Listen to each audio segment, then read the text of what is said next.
So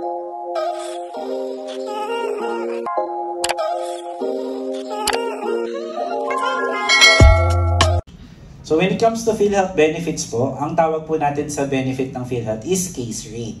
So yun kasi yung madalas tinatanong sa amin, ilang percent ba yung naka-cover talaga ng PhilHealth sa hospital bill? So ang sagot po dyan, hindi po percentage yung kino-cover ng PhilHealth pagdating sa hospital bill. Ang term po natin dyan is case rate, meaning bawat diagnosis, bawat sakit, bawat operation, meron pong specific at fixed na package. Kaya ang sagot po doon kung magkano ang covered ng PhilHealth, depende doon sa magiging sakit or dahilan ng hospitalization po natin. At ang bawat case rate po, meron siyang dalawang laman. Yung hospital bill coverage at professional fee coverage. So aside po sa hospital bill, kasama rin po sa ating mga benepisyo, yung deduction sa professional fee ng mga doctors. So magkasama po yan lagi sa binabayaran at nakukover ng PhilHealth. Kasama po palagi ang professional fee ng mga doctors. At last February 14 po, 2024, ang ating case rate po, na-applyan siya ng 30% increase. So kung dati po nabalita kami, tumaas ng 5% yung ating premium contribution, pinalitan naman po yan ng PhilHealth. Tinaasan po namin ng hindi lang 5%, kung hindi 30% po yung benefit po natin for existing case rate. So more than 9,000 illnesses and procedures po ang tinaasa natin ng case rate na 30%. Plus, in-apply na rin po natin yung no-copay policy kung saan kapag ang isang PhilHealth beneficiary, ibig sabihin member man or dependent, ay na-admit sa isang ward type accommodation. So yan po yung service ward na tinatawag natin. May it be private or government hospital man, wala na po siyang babayaran sa kanyang hospital bill. Yan po yung ating no-copay policy na naka-incorporate din po yan sa Universal Healthcare Law. So in-implement na po namin yan last year. And on top of the 30% increase, last January 1, 2025, through PhilHealth Circular number 2024-0037, may additional pa na 50% increase na benefit pa po yan. On top of the 30% last year. At ito kasama to sa pre-test nyo kanina. Sino ba yung mga excluded dun sa 50% adjustment? First, yung mga rationalized case rate. Yan po yung mga ina-adjust namin na mas mataas pa dun sa 50% increase. So may separate study po kaming ginagawa para dyan. Kaya exempted na sila. Yung mga Z benefits po, later on makikita natin, yan yung mas mataas na benefit na nire-request din po at pinag-aaralan pa namin. So nagkakaroon po sila ng separate adjustment. Pangatlo, yung mga cases na identified with high risk for moral hazard. Ibig sabihin, pag tinaas yung benepisyong to, maaaring mag-cause ng mga fraudulent claim katulad ng cataract surgery. So iniiwasan at tinetemper po namin yung pagtataas ng benefit na yan. May mga separate issuance and circulars po kami if ever tataasan po namin yung benefit for those cases. At yung pang-apat, benefit packages paid through other provider payment mechanism katulad ng konsulta. So si konsulta po hindi siya case rate, capitation fund po siya. Kaya hindi siya kasama dun sa 50% na increase ng benefit natin. So under the Universal Healthcare Law, we have 5 program benefits: inpatient benefit, outpatient benefit, Z benefit, sustainable development goal, at yung ating pong PhilHealth consulta package. So isa-isahin po natin yan. For inpatient benefit, ang kino-cover po ng PhilHealth dito ay yung mga confinement ng at least 24 hours. So ito na po yung example ng case rate natin. Kung makikita nyo po dyan yung top 10 illnesses na madalas na-avail sa PhilHealth. At yan po yung corresponding case rate nila dati. So i-adjust po natin yung 30% for 2024. At for 2025, ito na po yung pinaka-current na benefit natin sa PhilHealth for top 10 illnesses na na-avail. So makita po natin dyan, for dengue, 10,000. Dati, ngayon po ay 19,500 na. And for severe dengue na nasa exam nyo kanina, 16,000 po dati, 47,000 na po siya ngayon. Yung mga blue na font, yan po yung mga rationalized case rate. Ibig sabihin po, more than 100% yung in-increase ng benefit po natin para dyan. Katulad po ng pneumonia high risk, kasama nga po ito doon sa naging SONA ng ating presidente po last time. So yung 32,000 for pneumonia high risk, ngayon po ay 90,100 na. So 181% yung increase ng benefit. Kasama rin po dito yung stroke infarct from 28,000 to 76,000 at hemorrhagic stroke from 38,000 to 80,000. Kaya exempted po yan dun sa 50% increase dahil more than 100% po yung itinataas ng benefit kapag rationalized case rate. So excuse me. So aside from medical conditions, cover din po namin yung mga surgical procedures. So ito po yung top 4 na nako-cover ng PhilHealth ngayon for surgical procedures. So yung cesarean section po natin na dating 19,000, ngayon po ay 37,050 na ang kino-cover ng PhilHealth. Also for dilatation and curettage, yung commonly known as RASPA, dating 11,000, ngayon po ay 21,000 na. At for hysterectomy, dating 33,000, ngayon po ay 59,085 na ang kino-cover ng PhilHealth. So moving on, for outpatient benefit, ito naman po yung benefit natin sa PhilHealth kung saan hindi mo kailangan ma-hospitalize, hindi mo kailangan ma-confine para ma-cover at para makapag-avail ka ng inyong PhilHealth benefit. Ito po ay para sa mga day surgeries and treatment procedure na ginawa sa isang accredited hospital or clinic. So ito na po yung example niyan. Yung ating cataract package, radiotherapy, blood transfusion, and hemodialysis. So focus muna tayo sa dialysis kasi ito po yung talagang isang significant increase ng benefit from 2,600 or naging 4,000 siya. Ngayon po ay 6,350 na at in-apply na natin yung no copay policy. Ibig sabihin po, yung mga nag-a-avail na kanilang PhilHealth benefit for hemodialysis na ating mga kababayan, ngayon po ay wala nang binabayaran for the basic hemodialysis treatment. Covered na po lahat ng PhilHealth yan. At aside po dun sa amount, tinaasan din namin yung number of sessions covered. Dati pong 90 sessions lang yan, so parang 3 months yung covered lang. Ngayon po ay 156 sessions na kada taon ang nako-cover ng PhilHealth for hemodialysis. So kung nag-wonder po kayong bakit 156, dahil 3 times a week, times 12 natin in 1 month, so 156 sessions po talaga ang kailangan nila para sa kanilang kompletong hemodialysis treatment at kung saan covered na po yan lahat ng PhilHealth. So last September 10, 2024 yan nag-take effect. So for radiotherapy and blood transfusion, ito po yung increase ng benefit. At kung mapapansin po natin, sa cataract may new package na tayo for this year. So ito na po yung ating new cataract package. So this year lang po ito nag-take effect. So dalawa siya. Adult cataract surgery at pediatric cataract surgery package. For adult cataract surgery package, yung dati pong 16,000 per eye, ngayon po ay from 20,200 up to 80,900 per eye po ang kaya nang i-cover ng PhilHealth. At kasama na po dyan yung mga lens na kailangan. Pati nga po yung multifocal lens na kailangan. Kung yun po talaga yung kailangan ng ating mga pasyente ay covered na ng benefit natin for adult cataract surgery. For pediatric cataract surgery naman po, from 135,000 to 187,000 yung benefit natin para sa mga bata na nagsasuffer ng cataract. Yan po ay nag-take effect last January 30, 2025. So fairly recent lang po yung ating benefit for cataract surgery. Also, ito po yung ating mga sustainable development goal or yung mga special benefits po natin. Kasama dito yung maternity care package at normal spontaneous delivery.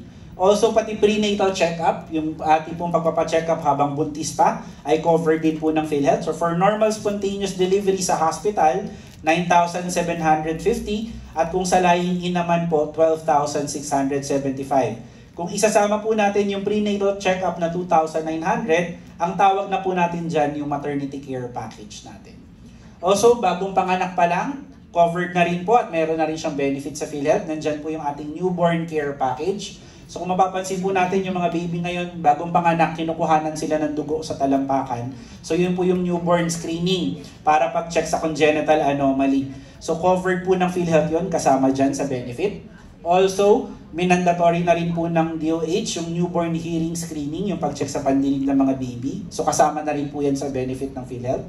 Plus yung essential newborn care package, yung BCG, Hepa B, at essential newborn care. Lahat po yan pasok niya sa ating newborn care package na nagkakahalaga po ng 5,752.50. Meron din po tayong 6 months treatment na covered for tuberculosis. Yan po yung 7,800. At yung ating outpatient HIV treatment, 58,500 per year. Lifetime na rin po na treatment yung covered ng PhilHealth. Plus, yung ating animal bite treatment package kung saan covered po namin yung 3 doses ng anti-rabies vaccine.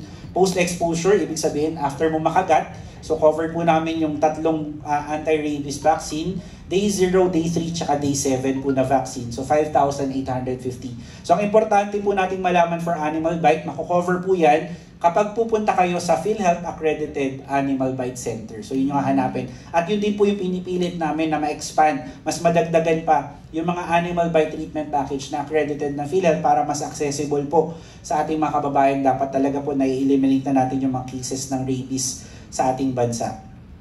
At yung ating leptospirosis package, 21,450 naman po. For Z-benefit, ito po yung nabanggit kanina ni Sir Mon during his orientation. Ito po yung benefit na inalat ng PhilHealth para sa mga life-threatening and costly, yung mga napakamahal na gamutan ng mga sakit. At dahil po napaka-specialized ng treatment na kailangan ng mga pasyente po dito, kailangan ma-assess din po namin yung capability ng mga ospital na makapagbigay ng tamang treatment dun sa ating mga pasyente. Kaya nakikipag-contract po kami dun sa mga ospital na po pwedeng makapag-offer ng mga ganitong benepisyo. So ano-ano po yung mga example ng Z-benefit natin? Yung ating acute lymphocytic or lymphoblastic leukemia, yan po yung cancer sa dugo ng mga bata. So 500,000 po yung benefit. Yung breast cancer po natin, isa sa significant increase ng benefit. From 100,000 po dati, starting March 30, 2024, maaari na pong umabot up to 1.4 million pesos yung benefit sa PhilHealth for the complete treatment ng breast cancer. At kung sa HMO na di-discriminate sila sa stage na pwedeng i-cover, sa PhilHealth po hindi kami nagdi-discriminate ng stage ng cancer. From stage 0 to stage 4 po pwede pong pumasok at makapag-avail ng Z-benefit for breast cancer. For prostate cancer, 100,000 po yung benefit. For kidney transplant, dati po yung 600,000, abangan nyo mamaya kung magkano na yung benefit natin for kidney transplant. For bypass, dati pong 500,000, ngayon po ay maaari nang umabot up to 960,000 yung benefit. Plus, idadagdag pa natin dyan yung cardiac rehab, kaya more than 1 million po yung benefit na pwedeng ma-cover para sa coronary artery bypass graft. Ito po yung open heart surgery kapag may baradong ugat sa puso. Para sa mga baby naman po na ipinapanganak na may butas sa puso, so yan po yung tetralogy of Fallot tsaka ventricular septal defect. So 614,000 po yung bagong benefit natin. Dating 320 at 250,000 po yung mga benefit na yan. For cervical cancer, 120 to 175,000 yung benefit. For peritoneal dialysis, 270,000 po yan dati. May bagong benefit na rin po tayo para dyan. So abangan po natin later. For colon cancer, 150 to 300,000. For rectal cancer, 150 to 320,000 naman po. At pati po yung mga kababayan po natin na kailangan ma-amputate yung limb at kailangan ng mga prosthesis, may benefit din po si PhilHealth para sa paglalagay ng prosthesis. From 15,000 or 30,000 po yung benefit para malagyan ng prosthesis yung ating mga kababayan na na-amputate. At ito po yung ating, nabanggit din kanina ito ni Sir Mon, yung ating outpatient mental health package. So last 2023 pa po ito at patuloy po namin itong pinopromote kasi alam po natin yung pangangailangan ng ating mga kababayan sa mental health. So ito po yung ating benefit for outpatient mental health package. So covered po namin ng screening, assessment, 12 follow-up visits per year. So kada taon po pwedeng maximum ng 12 visits po sa isang health professional. Depende po sa mga health condition. At 25 medicine na in-identify po ng DOH under the MHMAP. For general mental health package po, 9,000 per person per year po ang covered po natin. At for specialty mental health package, 16,000 per person per year. At yung nakabanggit po kanina ni Sir Mono, may correction lang po tayo. Dalawa po yung accredited natin na facility for general mental health package. Yung isa po yung National Center for Mental Health. At yung pangalawa, yun po yung ating Quezon City Government Batasan Health Center. So meron po tayo accredited for Quezon City for general mental health package. Yun nga po, ang kailangan natin siguro mag-focus is yung specialty mental health package kung saan dito po sa NCR, isa pa lamang po yung accredited kung saan yun po yung National Center for Mental Health din. So doon po, kailangan yun yung assignment po namin sa PhilHealth na mas ma-expand, mas madagdagan pa yung mga facilities na po pwedeng makapag-offer ng ating mga outpatient mental health package.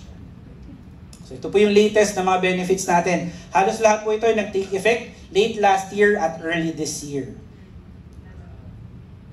So yung peritoneal dialysis na dating 270,000, ngayon po, maaari nang umabot up to 1.2 million, depende po sa number of bags na kailangan for the peritoneal dialysis. So dalawang dialysis na po ang covered ng PhilHealth.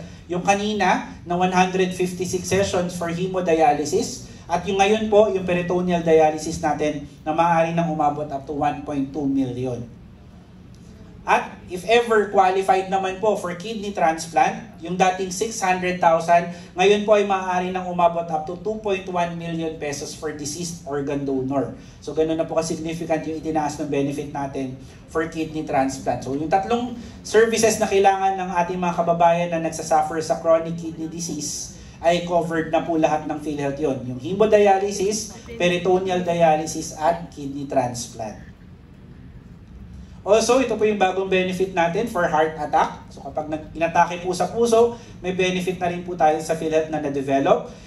Isa po sa pinaka-significant na increase sa benefit natin, yung percutaneous coronary intervention, kasama po dyan yung angiogram at angioplasty. Dati pong 30,300 yung benefit natin, ngayon po ay 523,000 na. 1,600% po yung itinaas ng benefit po natin para dyan. So yan po especially for a heart attack conditions, yung tinatawag natin na acute myocardial infarction. At may benefit din po tayo last August 2024, yung ating outpatient therapeutic care for severe acute malnutrition para po sa mga bata. So 7,500 up to 17,000 po yung benefit natin for severe acute malnutrition. Also, meron na rin pong preventive oral health service package. So yung pinag-usapan dati sa Kongreso na dapat ma-develop, na ilabas na po natin yan at nag-take effect po yan last December 28, 2024. Kasama to sa exam nyo kanina eh. Magkano ba yung covered for oral health package?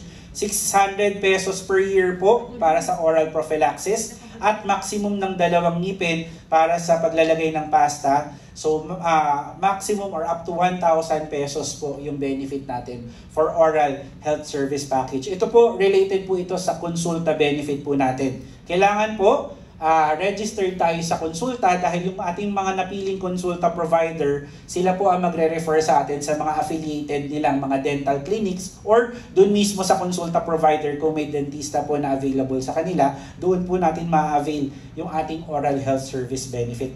Kasi kasama pa rin po ito sa primary care or preventive and promotive health services po natin.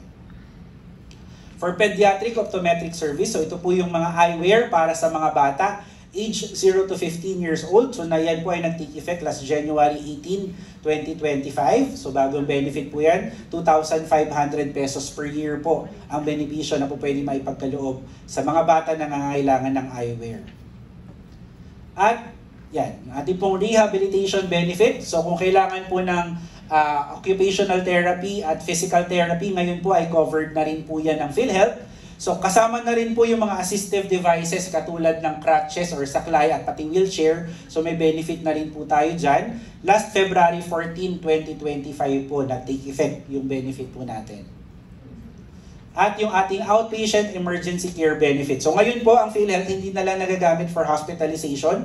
Kung may ER, kung madadala sa emergency room, at less than 24 hours po yung itinagal nila dun sa emergency room, since February 14, 2025, may benepisyo na rin po tayo. So up to 342 benefits po ang kasama dun sa ating outpatient emergency care benefit.